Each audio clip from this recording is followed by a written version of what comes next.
എന്താണ് കാരണം? എങ്ങനെയായിരുന്നു ഇങ്ങനെ ഒരു ഒരു ഞെട്ടിക്കുന്ന ഒരു കില്ലറായി മാറാൻ അയാളെ ആ പ്രേരിപ്പിച്ചത് എന്താണ് എന്നുകൂടിയാണ് വളരെ പ്രധാനപ്പെട്ട കാര്യം. സെബാസ്റ്റ്യൻ്റെ അയൽവാസി കൂടിയായ TR ഹരിദാസ് നമുക്കൊപ്പം ചേരുന്നു. വളരെ ചെറുപ്പം തൊട്ട് തന്നെ സെബാസ്റ്റ്യൻ അറിയുന്ന ഒരാളാണ്. ശ്രീ TR ഹരിദാസ്, അങ്ങനെ ഒരു നാടകീയമായിട്ടുള്ള ഒരു ബാല്യകാലമാണോ?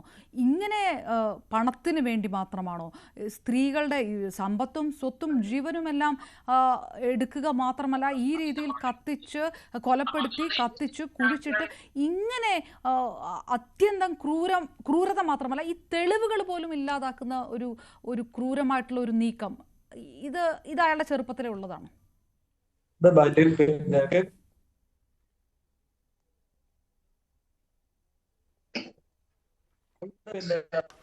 അത്ര ഒരു നല്ല ബാല്യമല്ല. കേൾക്കാൻ കഴിയുന്നുണ്ടല്ലോ അല്ലേ? കേൾക്കാൻ കഴിയുന്നുണ്ട്, പക്ഷെ താങ്കൾ കാണാൻ ക്ലിയർ ആയിട്ട് കഴിയുന്നില്ല. ഒന്ന് ക്യാമറയിലേക്ക് ഫേസ് ചെയ്താൽ നന്നായിരുന്നു. ബാക്കിലേക്ക് ഇരുന്നുണ്ട്, ഇപ്പൊ കാണാൻ പറ്റുന്നില്ല. അല്ല, കുറച്ചുകൂടെ മുന്നിലേക്ക് ഇരുന്ന് പറഞ്ഞോളൂ. ശരി, പറഞ്ഞോളൂ. ശരി, പറഞ്ഞോളൂ. ഇയാളുടെ ബാല്യം അത്ര ഒരു നല്ല ബാല്യമല്ല എന്നുള്ളതാണ്. ഇയാളുടെ നല്ല ബാല്യത്തിന്റെ അയാളുടെ സ്വഭാവം തന്നെ വളരെ വ്യത്യസ്തമായ സ്വഭാവക്കാരനായിരുന്നു. അവരുടെ ഭാവിയത്തിന്റെ വ്യത്യസ്ത സ്വഭാവം എന്നുള്ളതാണ്. കാര്യം എന്റെ ഒരു ബാച്ചി പഠിച്ച കക്ഷി കൂടിയാണ്, എന്റെ അയൽവാസിയാണ്. അയാളൊരു സ്കൂളിൽ പോവുകയും വരികയും ചെയ്യുന്ന കക്ഷിയാണ്. പക്ഷെ അയാളൊരു 10-15 വയസ്സ് കഴിഞ്ഞപ്പോൾ അയാളുടെ ക്രിമിനൽ മെന്റാലിറ്റി വളർന്നു എന്നുള്ള യാഥാർത്ഥ്യം. അയാളൊരു 17 വയസ്സുള്ളപ്പോഴാണ് ഇയാളുടെ കുടുംബ വീട് അയാളുടെ അപ്പന്റെ വീട്. അവിടെ സാധാരണ ഇയാളൊക്കെ എല്ലാവരും കയറി ഇറങ്ങുന്നതായിരുന്നു. ആ ഒരു 17 വയസ്സുള്ളപ്പോൾ ആ വീട്ടിലെ ചോറിനകത്ത് ഇയാള് എലിവിഷം കലക്കിയ ഒരു സംഭവം ഉണ്ടായിട്ടുണ്ട്. അതുകൊണ്ട് ഇവരുടെ അയാളുടെ ചിറ്റപ്പന്റെ 3 സഹോദരങ്ങൾ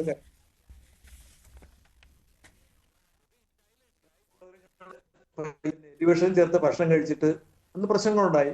അന്ന് ഇന്നത്തെ പോലെ ഒരു അന്വേഷണത്തിനോ കേസോ തയ്യാറായില്ലെന്നുള്ളതാണ് ആ വിഷയമായിട്ട് ബന്ധപ്പെട്ടുണ്ടായിരുന്നു. പിന്നീട് ഇത് അന്വേഷിച്ചാൽ ഇവർ സ്വാഭാവികമായിട്ടും ഡോക്ടേഴ്സ് പറഞ്ഞതിന്റെ എലിവിഷം ചെന്നിട്ടുള്ളതാണെന്ന് കണ്ടെത്തി. പക്ഷെ ഇവര് ബന്ധുക്കളായതുകൊണ്ട് അത് പരമാവധി കവർ ചെയ്ത് പോയിട്ടില്ല. പിന്നീട് അയാള് ബച്ചാവും തോറും ഞാനൊന്ന് ഇടപെട്ട് ചോദിക്കുന്നതിൽ ക്ഷമിക്കണം ശ്രീ TR ഹരിദാസ്. അങ്ങനെ ആ പ്രായം തൊട്ടേ അതെന്താണ് അതിന് കാരണം? അങ്ങനെ ഒരു കുടുംബമായിരുന്നു, അങ്ങനെ ഒരു കുടുംബ പശ്ചാത്തലമുണ്ടോ? എല്ലാ സമയത്തും കുടുംബ പശ്ചാത്തലത്തെ ചോദ്യം ചെയ്യേണ്ട ആവശ്യമില്ല, പക്ഷെ അങ്ങനെ എന്തെങ്കിലും ഉണ്ടോ? എന്തെങ്കിലും ഒരു സ്പെസിഫിക് ഇൻസിഡന്റ് ഉണ്ടോ അങ്ങനെ ഒരാളിലേക്ക് എത്താൻ? കുറച്ച് കഴിയുമ്പോൾ ഡോക്ടർ പറയുമായിരിക്കും കുറച്ചും കൂടെ അത് ക്ലിയർ ആയിട്ട്. എങ്കിലും കേൾക്കുന്നുണ്ടല്ലോ അല്ലേ? കേൾക്കാം, പറഞ്ഞോളൂ. അയാളുടെ ഫാദർ ഒരു പാവ മനുഷ്യനായിരുന്നുള്ള, അങ്ങനെ അയാളുടെ വീട്ടിൽ അങ്ങനെ ഒരു വലിയൊരു പശ്ചാത്തലം ഒന്നും പറയാൻ പറ്റത്തില്ലെന്നുള്ള. പക്ഷെ ഇവര് 6 മക്കളിൽ 3 ആൺമക്കളായിരുന്നു. അതിൽ ഇയാളുടെ ചേട്ടൻ ജോസ് എന്ന് പറയാനായിരുന്നു.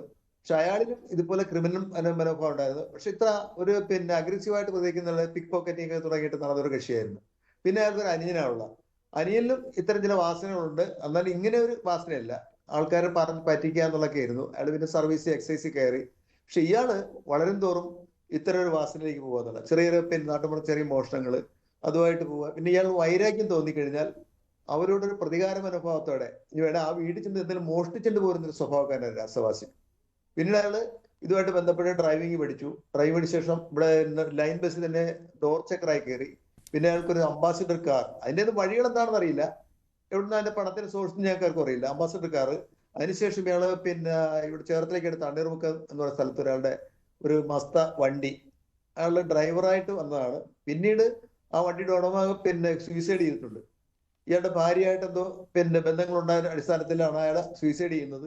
പിന്നെ ആ വണ്ടി ഇയാളുടെ സ്വന്തം കുടുംബ പേരിലാക്കി, പാലക്കൽ എന്ന പേരിലാക്കിയിട്ട് ഇപ്പൊ ഞാൻ താമസിക്കുന്ന വീടിന്റെ വടക്കോർത്ത് റോഡുണ്ട്, ആ റോഡിലാണ് സ്ഥിരം കൊണ്ടുപോയിട്ടിരുന്നത്. പിന്നീട് അങ്ങനെ ഇയാൾ വളർന്നു പോവുകയായിരുന്നു. റിയൽ എസ്റ്റേറ്റ് കാര്യങ്ങളുമായിട്ട് അയാൾ പോയിക്കൊണ്ടിരുന്നു. പിന്നെ പഴയ വാഹനങ്ങള് ഇതെല്ലാം അയാൾ ബന്ധപ്പെട്ട് വാങ്ങിച്ചു. ശ്രീ ഹരിദാസ്, ഇത് മുഴുവൻ സ്ത്രീകളായതുകൊണ്ടാണ് അങ്ങനെ, അതായത് ഇയാളുടെ ഭാര്യ, ഇയാൾക്ക് അത്തരം ബന്ധങ്ങൾ, ആ സ്ത്രീകളോടുള്ള ഇയാളുടെ ഒരു ആറ്റിറ്റ്യൂഡ്, ഇതൊക്കെ ഈ തരത്തിൽ തന്നെയായിരുന്നോ? പിന്നെ സ്ത്രീകളുടെ കാര്യത്തിലാണ് സ്ത്രീകൾ പെട്ടെന്ന് ഇപ്പൊ ഞാൻ ഒരു അയൽവാസി നിലയ്ക്ക് നമ്മൾ കാണാറുള്ളതാണ്. അയാളുടെ വീട്ടിലേക്ക് പറയുന്നത് എനിക്ക് തീർത്ത് കേൾക്കാൻ കഴിയുന്നില്ല, ഇടയ്ക്ക് കട്ടായി പോകുന്നുണ്ട്. സ്ത്രീകളുമായിട്ടൊക്കെ അയാൾ വളരെ സ്ത്രീ വിഷയത്തിൽ ഒരു വീക്കായ മനുഷ്യൻ എന്നെ പറയാം. അയാളുടെ വീട്ടിൽ പലപ്പോഴും സ്ത്രീകളെ കൊണ്ടുവരും. അയാളുടെ സ്വകാര്യ ജീവിതത്തിലേക്ക് ഞങ്ങൾ അയൽവാസികൾ എത്തി നോക്കാറില്ല. ഒരു വലിയ കോമ്പൗണ്ടിൽ വീട്, അയാളുടെ ഫാദർ മരിച്ചു, മദർ മരിച്ചു, പിന്നെ സിസ്റ്റേഴ്സൊക്കെ എല്ലാം മാരീഡായി, ചേട്ടൻ മരിച്ചു, അനിയൻ അബ്രോഡായി. അയാൾ സർവീസിലുള്ളപ്പോൾ തന്നെ ലോകത്തിൽ ഇവിടുത്തെ വിദേശത്ത് ഭാര്യയോടൊപ്പം പോവുകയാണ്. പിന്നെ അയാൾക്ക് മാത്രമായ ഒരു കേന്ദ്രമായിരുന്നുള്ള അവിടെ അയാൾ സ്ത്രീകളെ കൊണ്ടുവരുന്നുണ്ടായിരുന്നു. ഇപ്പൊ ഞങ്ങള് പൊതുവെ ഞങ്ങൾക്ക് ഒരു ധാരണയുള്ളത് ഇയാൾ അവിടെ കൊണ്ടുവന്ന സ്ത്രീകളെ കൂട്ടിക്കൊടുക്കുന്ന ഒരാൾ കൂടിയായിരുന്നത്. ആ ഒരു കാലത്തായിരിക്കണം ഒരു പക്ഷെ പിന്നെ ഈ ബിന്ദുവായിട്ട് പരിചയപ്പെട്ടുള്ള ബിന്ദുവിന്റെ പിന്നെ വീട് സ്ഥലവും അത് അയാളുടെ ഒരു സംസ്ഥാനത്ത് നിന്ന് എനിക്ക് മനസ്സിലായിട്ടുള്ളതാണ്.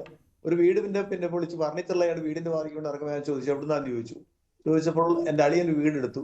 ആ വീടിന്റെ ശ്രീ ടി ആർ ഹരിദാസ്, ഞാനൊന്ന് ഇടപെട്ട് ചോദിക്കട്ടെ. ആ പറഞ്ഞൊരു പോയിന്റ് നമ്മൾ ഇയാളുടെ ഒരു സൈക്കോളജിക്കൽ വിഷയമൊക്കെ പറഞ്ഞു, താങ്കൾ അതിൻ്റെ ഇടയിൽ ഒരു പോയിന്റ് പറഞ്ഞുകൊണ്ടാണ് സ്ത്രീകളെ കൂട്ടിക്കൊടുക്കുന്ന ഒരു സ്വഭാവം ഉണ്ടായിരുന്നു. അതായത് അങ്ങനെ ഒരു റാക്കറ്റിന്റെ ഭാഗമായിരുന്നു ഇയാൾ, അത്തരത്തിലൊരു റാക്കറ്റ് ഉണ്ടായിരുന്നു, അയാളുടെ വീട് കേന്ദ്രീകരിച്ച് അങ്ങനെ ഒരു റാക്കറ്റ് പ്രവർത്തിച്ചിരുന്നു ആ സമയത്ത്. അത് ഏത് കാലഘട്ടത്താണ് എന്ന് ഓർമ്മയുണ്ടോ?